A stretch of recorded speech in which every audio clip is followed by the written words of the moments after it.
Another great lesson with us here at English Pod. My name is Marco. And I'm Erica. And today we're going out to eat. Yes, good thing too, because I'm hungry. I know, it's almost lunchtime. Yeah. So today we're going to be talking about eating at a restaurant and giving some great recommendations and suggestions. Yes, we have language for describing food, for describing restaurants, and for making suggestions. Great, so let's start with our vocabulary preview for this lesson. Vocabulary preview. We have 2 words today from our dialogue, which you'll need to know to understand the dialogue. Great. The first one that we have today is food poisoning. Food poisoning. Food poisoning. Food poisoning. So food poisoning is not a good thing. not a good thing.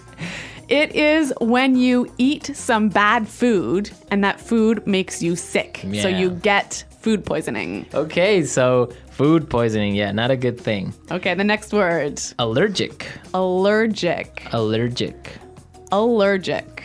So when you're allergic to something, It makes you sick. That one thing makes you sick. right, For example, I'm allergic to seafood. right. If I eat seafood, I cannot breathe. Oh, okay, so you definitely want to stay away from fish. Yes, yes. Some people are allergic to nuts, like peanuts. Or maybe milk. milk. Yep.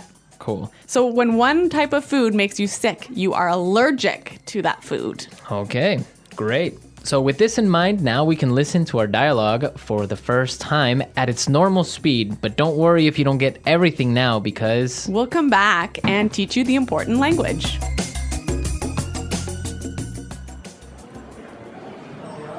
Do you two have any plans for the evening? We were thinking of checking out a restaurant in the neighborhood. Do you have any suggestions? I know this really nice Italian place. The food is fantastic and the decor is beautiful. I'd recommend giving it a try. Actually, I'm not all that crazy about Italian food. I'm in the mood for something a bit lighter. In that case, I know a great little bistro. They make a really tasty seafood platter. The fish is outstanding. It sounds fantastic, but I'm allergic to seafood, so...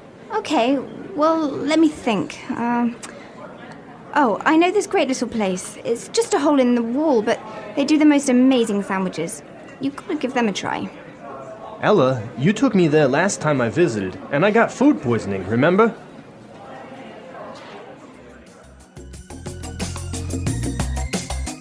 Well, I'm getting hungry just thinking about all of those great restaurants. yeah, some really good recommendations, except for food poisoning, right? No, not so good. Let's start with our language takeaway for this lesson. Language takeaway. Our first word on language takeaway is check out. Check out. Check out. Check out. So we have some great examples on how we can use check out in different situations, and then you can understand the meaning. Example 1. Have you been to the new cafe next door? Yeah, I checked it out yesterday. The food was great. Example 2. Hey, check out my new car. Example 3. I'm going to check out that new shopping mall this weekend. So I can understand that it just means look at. Yeah, look at. Or go see. So let's go check out that new bar in town. Yeah, okay, Okay. cool. Next word is bistro. Bistro. Bistro. Bistro. So what's a bistro? It's kind of complicated, but it's like a small restaurant that's not really cheap though. Not so cheap, but not so expensive. Uh-huh. And it's usually French. Yes. So it's Yeah, small informal restaurant. yeah, bistro. Mm-hmm. Okay. So our third phrase for today is not all that crazy about. Not all that crazy about. I'm not all that crazy about. Okay, again, kind of a funny phrase, but we've got some examples that will help you understand the meaning. Example 1. Do you want to go shopping with me tomorrow? I'm not all that crazy about shopping. I don't like spending money. Example 2. I'm not crazy about jazz music. Can I change the song? So this is just a really polite way of saying you don't like something. Exactly. But now the opposite of this would be tasty. Tasty. That's our fourth word, tasty. Tasty. So when something is tasty, It's good. it's good. Like delicious. Delicious. Yeah. You know what? In English, we almost never say the food is delicious, but we always say, It's really tasty. yes. This is really tasty. Yes. Okay. Tasty. And our last phrase for language takeaway, in the mood for. In the mood for. In the mood for. Let's listen to some examples of this phrase and we'll understand the meaning a little bit better. Example 1. We always eat hamburgers for dinner. I'm in the mood for something different.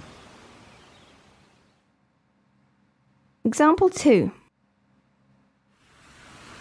Let's watch a movie. How about Texas Chainsaw Massacre? I am not in the mood for a horror movie. So if I'm in the mood for something, I feel like doing or eating or Watching. Yeah. It means you want to do that now. Yeah. I'm in the mood for. Okay. Some great language we just looked at, and I think it's time for us to listen to the dialogue a second time.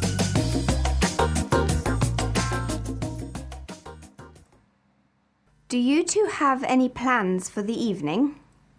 We were thinking of checking out a restaurant in the neighborhood. Do you have any suggestions?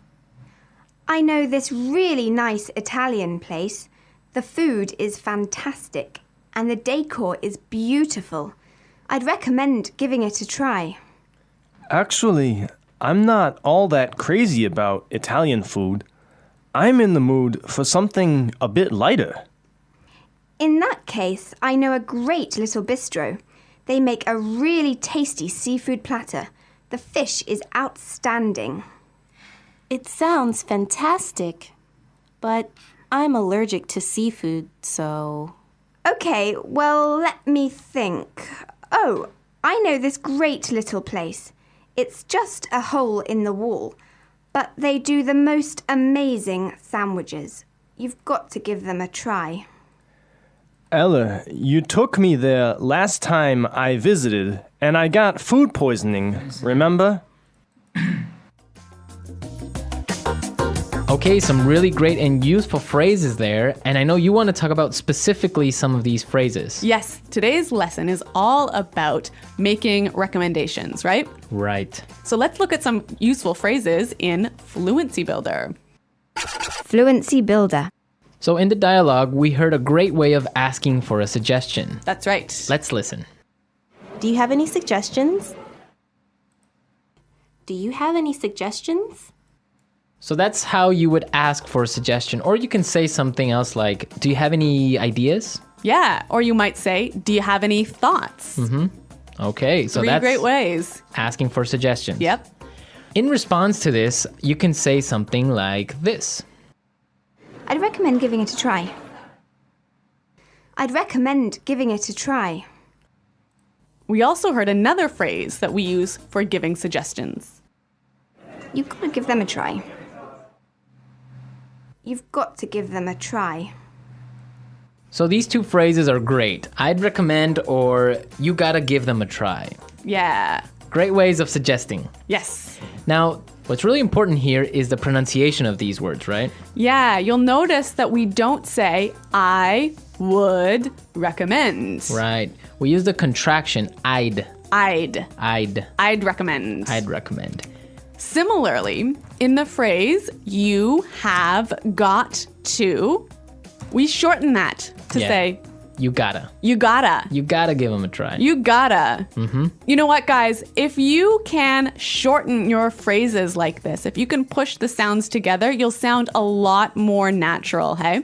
And also you'll be able to understand because in movies or in shows, they will never say, you have got to give them a try. Yeah. So if you know how to use this form, you'll understand what they mean. Exactly. Okay, great. Well, why don't we listen to the dialogue a third time and you'll hear some of these contractions in the dialogue.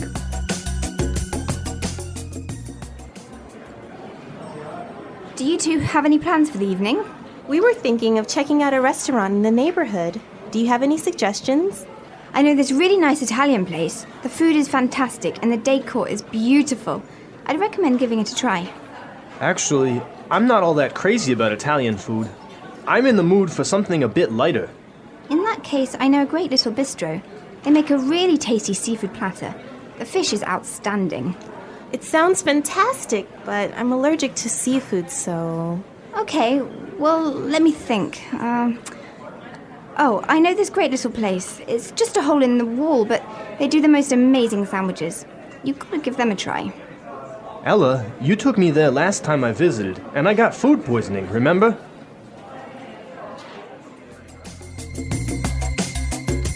Okay, great dialogue. And Erica, I know that you have some food poisoning stories for us. Well, I don't know about stories, but I've definitely had food poisoning before. Yeah. One of the worst times that I ever had food poisoning was when I was traveling in Morocco. Okay. I had some really amazing orange juice, really fresh, squeezed that day in the morning. And then I got on a bus. Okay. I think you can see where this is going. Yeah, so I was on the bus and then I started to feel really sick. And I was just hoping that the bus ride would be over soon. Yeah. But unfortunately it wasn't. Oh, no. All I can say is that I was sick. And all I can say is that I was pretty sick and really, really unhappy. Yeah, I bet. Well, that's very strange that you got sick from orange juice, huh? Well, yeah, maybe it was with some dirty water or something like that. I don't know. It was a terrible situation. Yeah, it's always complicated when you're traveling to other countries. It could be the water. It could be the way they prepare things. So Yeah. Food poisoning. Guys, I hope that you don't get food poisoning. And if you have any food poisoning stories, it would be great for you to share them. Yes, at our website, englishpod.com. And we'll see you there to answer all your questions and comments, but now we have to go. Okay, guys, thanks for listening. We'll see you there. Bye-bye. Bye.